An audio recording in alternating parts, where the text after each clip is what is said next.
All right, here we go. Muzzy DEVIANT. What do you think? I've been wanting to make this video for you for the last 2 years. I got my hands on the very first prototype and I said the same thing you said when you saw it. What the hell is that? When you come to realize that the cam system is a hybrid lever cam system, it looks like a lever bow, but it functions more like a cam. You realize that it has less moving parts, which means more reliability. And well, I'm here to tell you, I've had 3 different renditions of this bow. This is the third rendition that you're actually getting to purchase, and I'm very impressed. And I don't take that lightly. You guys know I have a lot of bows, and I've held a lot of bows, and I've taken a lot of bows across state lines fishing in different kinds of scenarios. And I'm here to tell you, this $650 package is going to perform anywhere. Now, the complete package, reel seat, line puller, rest, all of it, 650 bucks. When you go to add that up, it's well under half price of other packages out there, or other bare bows for that matter. And while this is not a custom bow, it definitely is going to hold its own against all the rest. So let's go ahead and start a playlist right now. Right here in the top corner, I'm going to put a card, and you can click on that anytime you want, or it's going to be in the description. This video, the very first video, is the unboxing and assembly video. But if that's not something that you need, you can scroll on down to the next. We'll talk about setup, draw length adjustment, weight adjustment, as well as cable adjustment, tuning, rest tuning, arrow flight. We'll make sure we get that one in there. And then we need to get out on the water and shoot some fish with it, right? To see how it performs. We're definitely going to get the chronograph out, and somewhere that's going to make 4 or 5 different videos. So we'll get it all lined out sooner or later. Now, I really wanted to have this done with a production team out on the water with the sun going down and do it epic, right? But if you've known me for very long, that's not how I do things. And well, that would seem like a paid advertisement, right? This is not a paid advertisement video. While I do have friends at Muzzy Bow Fishing, I don't make a single dollar from your purchase. So I'm just going to give you all the information that you need, that you want, and know that this is already on the shelves. Muzzy's corporation is sold out to all their distributors. So go look at Muddy Flats, go look at Force Feed 'em, go look at Bow Fishing Extreme. Take care of your bow fishing companies and make sure that you ask for the Muzzy DEVIANT. Let's start the video. Now, obviously, if you buy off the shelf, more than likely your dealer is already going to have this set up. But just to show you how the bow ships, in case you wanted to order it online, it's going to come in a box just like this. Obviously, the Muzzy DEVIANT comes in like a green gator skin. Okay, it's got good looks to it. Right here on the front, we have a Picatinny rail that's going to mount our LVR reel seat. And then right here we have a 1-arrow quiver. Obviously, we have a Muzzy XD Pro reel and a shoot-through rod. And you get the provided Allen wrenches just in case you need them. But let's get this stuff out of the box and go over here and get her set up. I cut the ID card off the bow here, and I just wanted to show you that it actually does have some really good stuff on it. Both specifications: adjustable draw length, 15 to 50 pounds. Draw length, 29 down to 19. Let off 60%. That's not adjustable. Bow weighs 3.8 pounds. Brace height is 7.1 inches. Axle to axle is 27.5 inches. We'll measure that. And then full length, 38.7 inches, which is very, very short when it comes to a lever bow. And then if you flip the card over, it actually will tell you in, text form how to adjust it, how to adjust the draw length. You guys can stop the video right there if you want to get some idea on draw length adjustment. And then, it talks about installation of your quiver and your reel seat, and we're going to do that now. I went ahead and got some tools out, and you can see I got a pair of pliers. Vice grips, just something that you can get a good grip with. And I'll show you something very specific about the marriage between this reel and this particular reel seat. But as far as the rest of the assembly goes, we have an 1/8" Allen, a 9/64 Allen, a 3/16 Allen, and a 1/2 inch wrench, as well as a pair of nocking pliers and a nock. Now, the first thing we're going to do is take a 1/2 inch wrench. We'll go here and loosen this up. It may only be finger tight, but for the sake of the video, we'll go ahead and take this base off. Now, the original design on this base was for this reel seat to work on any bow, and this is allowing you to put a pick rail on any riser that will fit inside here, right? I've ran these on Ospreys before. They work pretty good, but this is a little bulky. The intention of this reel seat was made for this particular bow. So what we'll do, just go ahead and loosen up here, and then we will put that right on the front of our bow. Tighten that down. Okay, I'm going to run it flush. There's 4 or so different places that you can run it there, and then just take your 1/2-inch wrench and, you know, about a turn or so, just to snug it up. Next up, we're going to mount our reel. So what you want to do is take the toe of your reel and put it down underneath the shoe, lay it down in the reel seat, and then slide it back. Okay, and then after you do that, you should be able to take this cam lever and tighten it down. The clasp is meant to bind up on the foot, and the foot goes underneath here and underneath here. However, it works best when the foot is bent. And you can see that this has a slight little profile into it, but it's not quite tall enough. Obviously, the rear foot can hit this, but that front foot, you don't want it to slide all the way up. So what we're going to do, take a pair of pliers, grab about 1/2 or 1/3 of the foot, and then just bend it. Just like that, okay? Now you can see how much bend I have in that. And what that's going to do is going to prevent the shoe from sliding all the way back. It will actually slide and touch that and then bind up. And that's what you're going for. So, once again, we'll take this, put the toe in first, put the heel down, slide the heel back, and then we should be able to find a spot where our lever binds up. That right there is exactly what we want.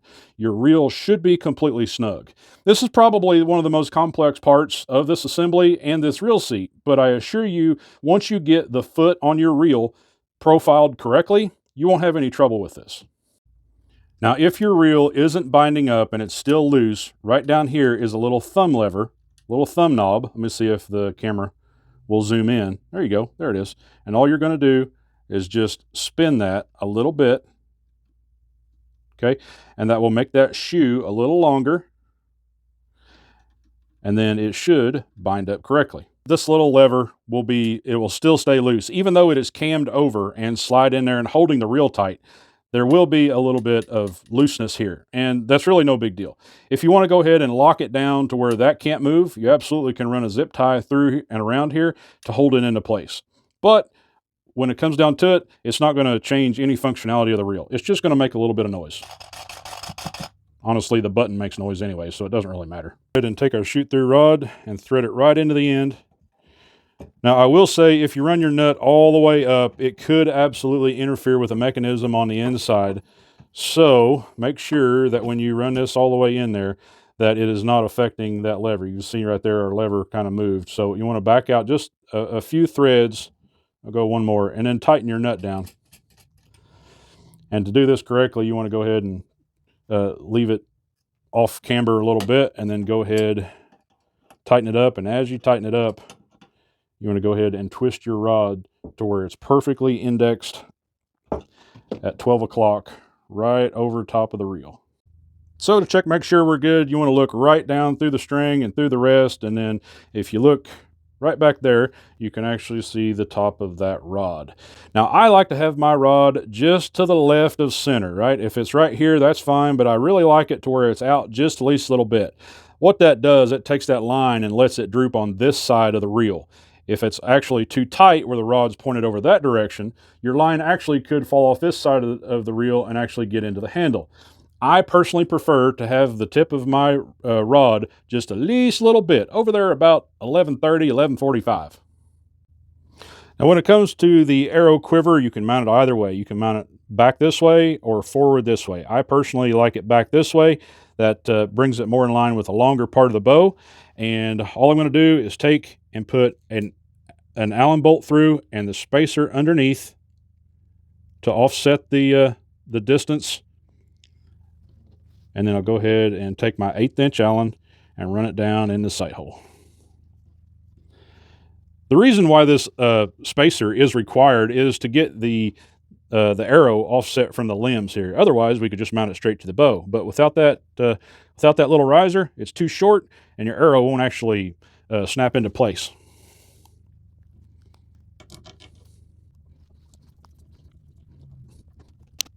There we go. Good to go. At this time, it's a good idea to go ahead and check and make sure that your line puller is tight, as well as move the bow over here, make sure that the rest itself is tight. That is just a standard 3/16 Allen. Come right in here, give it a little snug, and well, now we're ready to adjust draw length. One last thing we're going to adjust to make sure that is installed correctly from the factory before we draw the bow is the cable slide. You want to make sure that the tall piece is facing you, and the bottom yoke is in that tall one, and then the short one should be on the front. The string should cross at the grip, okay? So, and then make sure that your rod is tight, and it should be bent straight out. And obviously there's an Allen right here. When it comes to nock height and where this needs to be, I got to be honest, I've not used a bow square in a very, very long time. Obviously, you can see with finger slicks, you can't even get a bow square on there properly. So what I suggest you do is just go ahead and nock an arrow up. Okay, leave a little bit of a gap on the bottom side, and then you want this running downhill quite a bit. An actual measurement, if you are going to try to use a T-square, right now I have this running about 9/16 of an inch. What I want to do when I'm tuning my bow is to be able to move this up and down the bowstring as I see fit, but I never want to just jam it up in there like this. Shooting a bow like this will never allow you to get consistent arrow flight. Make sure that your bottom finger slip is at least got a 1/16 gap in there, and then start shooting. And what I'm going to do is use this top finger slick as a nock point, and then when I find that sweet spot, I'm going to put my nock point in place. So after shooting a couple arrows, what I'm going to look for is arrow flight. Now you can see that from where I was actually shooting, okay, shooting here, I actually have nock low. So I'm going to raise that nock point just a little bit and try again. When I get done shooting, this is what I'm actually looking for. Okay, I'm going to move my nock point up and down the string until I get proper arrow flight. And proper arrow flight is slightly nock high. Okay, you can see I got about an inch nock high right there. You can go 2 inches, that's fine. But what you're wanting is when that arrow hits the water, you want that point down. You don't want it perfect. If it's perfect, then that arrow will actually deflect on the water a little bit, and your arrows will go in the water and zoom out like that or zoom out like that. You want them to dive down into the water. So make sure that your point is a little lower than your nock when you're tuning your nock point. So now that I have my nock point set, I'm going to go ahead and put my arrow back on there and then pull this up out of the way. You see I got a 1/16 gap here. Just make sure that you don't move one or the other. I'll pull this up out of the way, and I'm going to take my brass nock and put it on the string. Okay. And then twist it down because the string is more or less threaded. Okay. Right about there. That's where we were. I'll go ahead and remove the arrow and then take my nocking pliers back here with the round one and then go ahead and clamp this down. Just like that. I want to make sure when I get done, I don't have any burrs. Everything's nice and round. Then I'm going to pull my top bump or my top finger slick, and I can pull it all the way down, even on top of that if I want to. Generally, it'll kind of waller a hole in there, and it'll get to fitting pretty good.